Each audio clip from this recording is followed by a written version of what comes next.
ሌላው ስክሪን ላይ የምታዩት በሶስተኛ ደረጃ ያስቀመጡት ኢሳያስና አብይ አህመድ ለማስታረቅ አሜሪካ እየሄደች ነው የሚለው። ይሄ እንግዲህ መገለጫው የመጀመሪያው መገለጫ ፍራቻ ነው። የጽምዶ ፍራቻ ነው። ጽምዶ የሚባል ለኤርትራ ሌላኛው ኢዲኤፍ የሆነ ለትግራይ ሌላኛው ቲዲኤፍ የሆነ ጽምዶ አለ። ጽምዶ ያ ነው። ታዲያ ይህንን ጽምዶ አብይ አህመድ ያሰጋው ነገር ካለ ከጽምዶ በላይ ሊሆን አይችልም። የፈራው ነገር ካለ ከጽምዶ በላይ ሊሆን አይችልም። ለዛ ነው አሁን ድሮን አምጥቻለሁ፣ ዘመናዊ ጦርነት ነው የሚሆነው፣ በድሮንና በጀት ነው የሚሆነው። ስንት ጊዜ ነው የሚተኩሰው? የድሮንና የጀት እኮ ጸረ ድሮንና ጸረ ጀት አለ። ኤርትራ ሀገር ናት። ትግራይም እንደ ትላንት አይደለችም። ቁጭ ብላ የምትጠብቅ አይደለችም። ጦርነት እንዲጀመር ነው የማትፈልገው እንጂ ከተጀመረ መጨረስ ትችልበታለች ብያለሁ። እኛ አንፈልግም። አሁንም ቢሆን መሪዎቻችን መንገር እንችላለን። መሪዎቻችሁ ከነገራችሁ ኢትዮጵያውያን ይሄ ሰው ሰላም ይስጠን፣ መሬታችን ይመልስ፣ ትግራይ ሰላም ብቻ ነው የምትፈልገው። እምቢ ከተባለ ግን ዝም ብላ ተኝታ የምትመታ ሀገር አይደለችም። የአባቶቻችን ታሪክ አይደለም። ይሄ ነው። ስለዚህ ፍራቻ ነው የመጀመሪያው ማለት ነው። እርቁ ተጀምሯል ወይ የሚለው ግን አሁን አይደለም እኮ የተጀመረው። ልመናው አዲስ አይደለም። አንድ አፍታ እንዴት አሁን ደረሳቸው እነዚህ ሀበሻ እና ሌሎች አሁን እንዴት እንደደረሳቸው አላቅም እንጂ እርቁ የጀመረው እኮ የሳዑዲ ንጉስ የኬንያ ፕሬዚደንት 5 ጊዜ 6 ጊዜ ሲመላለሱ ነው። እነሱ ብቻ አይደሉም፣ ሌሎቹም ተመላልሰዋል ሊያስታርቁ አልቻሉም። ምክንያቱም በተለያዩ ጊዜያት በተለይ እኔም ማስታውሳቸው አንደኛው ምን ይዘን ነው የምንታረቀው ነው። ምክንያቱም እነሱ እየፈለጉ ያሉት ባለቤትነት ነው፣ የባህር ባለቤትነት ነው። እኛ ተጠቃሚነት አልከለከልንም ነበረ። ተጠቃሚነት ሳይከለከሉ ባለቤትነት ክሌም ማድረጋቸው እንዴት ከነዚህ ጋር ማለት መግባቢያ ነጥባችን መነጋገሪያ ነጥባችንስ ምን ሊሆን ነው ብለው የመለሷቸው። በባሌም በቦሌም ይመለሳል ብለው በጉራ መጡ እነ ብርሃኑ። ከዛ በኋላ በቅርብ ጊዜ የአሜሪካ አሁን እንዳለው አንድ አፍታ ላይ እንደተጻፈው አሜሪካ እያደራደረች ነው ይላል። ኢሳያስና አብይን አሜሪካ እያደራደረች ነው ይላል። እንዴ መለስን እኮ ባለፈው አሁን ዝም ብሎ እንደው ተራ ለፌስቡክ ፖስት ያደረጉት እንዳይመስላችሁ። ሙከራ ነው። ቢደረግ ቢታሰብ እንደዛ ብናደርግ ህዝቡ ምን ይላል? እንደዛ ብናደርግ ሌሎቹ እንዴት ይነቁብናል? ስጋት ነው፣ ፍራቻ ነው እንደዛ እያደረጋቸው ያለው። ምናልባትም ማለት ያለሱ ካለሱ ሌላ ሰው ያለ ስለማይመስለው ምናልባት አሁን ኢሳያስን ሸውጄ እንደምንም አንተ ዘም በልልኝ እዚሁ ብዬ ታርቀናል ብዬ በቃ እሱ ብዬ ኢሳያስን ዝም ማሰኘውና ሱዳንም የሱዳን ሰዎች ከሱዳን መንግስትና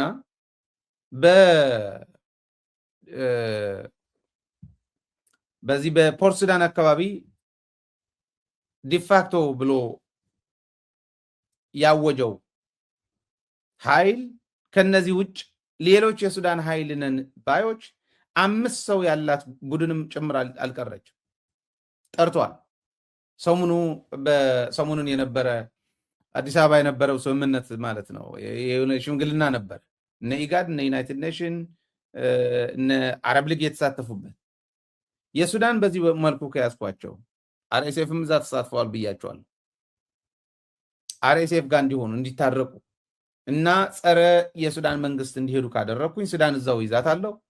ኤርትራም አሜሪካ አስታርቅኝ ብዬ እየለመንኳት ነው። እየለመናት ነው። ትክክል ነው። አልተሳሳቱም። ግን ባለፈው መልሰናል ማለት ነው።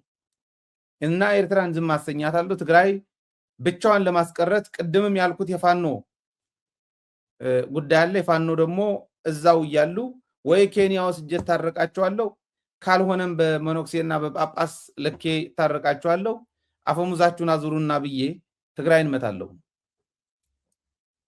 ታርጌቱ አሁን ያቺ ዜና ራሷ ኤርትራና ኢትዮጵያ ኢሳያስና አብይ አሜሪካ እያስታረቀች ነው የሚለውን ዜና ራሱ ትግራይ መጣሁብሽ ነው። የምደነግጥ አይደለችም ትግራይ እንጂ ዋናው ጉዳይ ያን ይሄ ነው እያለ ያለው ብቻዋን ማስቀረት ትግራይ፣ ከዛ ትግራይ መደብደብ ዓላማው እሱ ነው። ምዕራብ ትግራይ አሳልፎ ላለመስጠት መልሶ ወደ ባለቤቱ ላለመስጠት የሚደረገው መስዋዕትነት ነው። ኢትዮጵያ ትሸጣታለህ ወይ ለአንድ 5 ዓመት ምናምን ልግዛህና እንደው ተጋሩን ላጥፋልህ የሚለው ኃይል ቢመጣ ይሸጣታል። ሰውየው ያን ያክል ፋይዳ ቢስ ነው፣ ትርጉም የሌለው ሰው ነው። በዚህ ልክ ነው መመዘን ያለባችሁ ነው።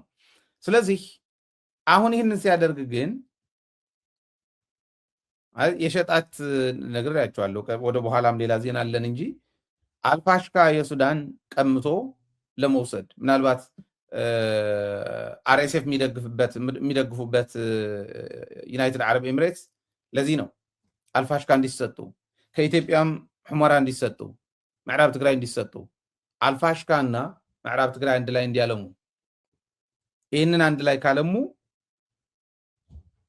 አለቀ በቃ የነሱ የፉድ ሴኩሪቲ ጉዳይ ተፈታ ማለት ነው። ይሄ ነው እነሱ ድሮንና ምናምን እንትን እያሉ ያሉት። ለማንኛውም የማይሆን ነገር ነው። የኤርትራ እርቅ ደግሞ ብንመጣ አይሆንም ብለናል እኮ አሉ። በሚዲያቸው ነገሩ። ለመነ ትግራይ የሌለችበት እርቅ የለም አልን። ከዛ በኋላ የሚያደርገው አጣ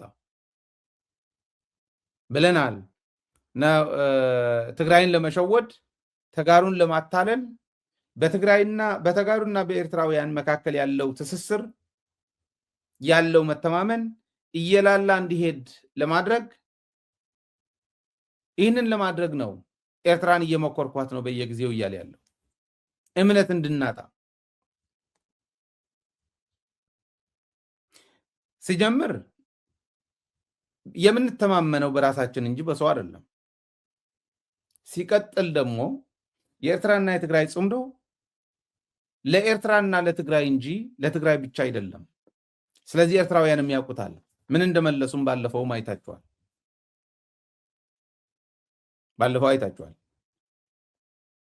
ኦልሬዲ ትግራይ የሌለችበት እርቅ የማይሆን እንደሆነ ተነግሯቸው ተመልሰው ሄዱ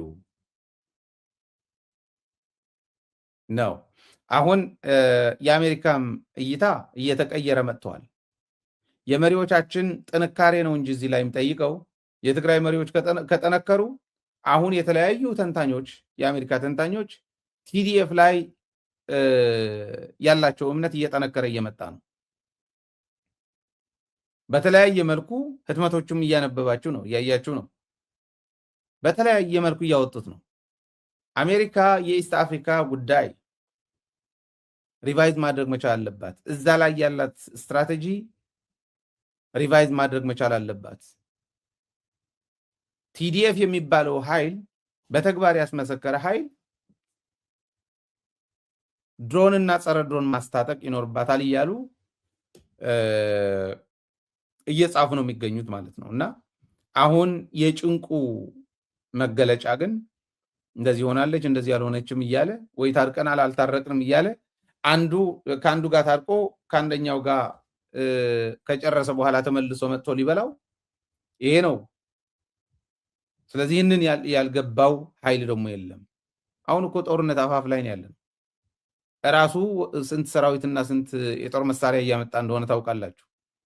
እዚሁም እናቀርበዋለን አብዛኛው ጊዜ። ስለዚህ እዚህ ላይ ተደርሶ አይ በቃ አምነናሃል እንመለሳለን ብሎ አንዱ ብቻ ሁለቱ ሶስቱ እያለ በዚህ መልኩ የሚበተንበት ምክንያት አለ ብሎ ማሰቡ ራሱ ጅልነቱ ነው። አይሆንም፣ አትጃጃል ነው።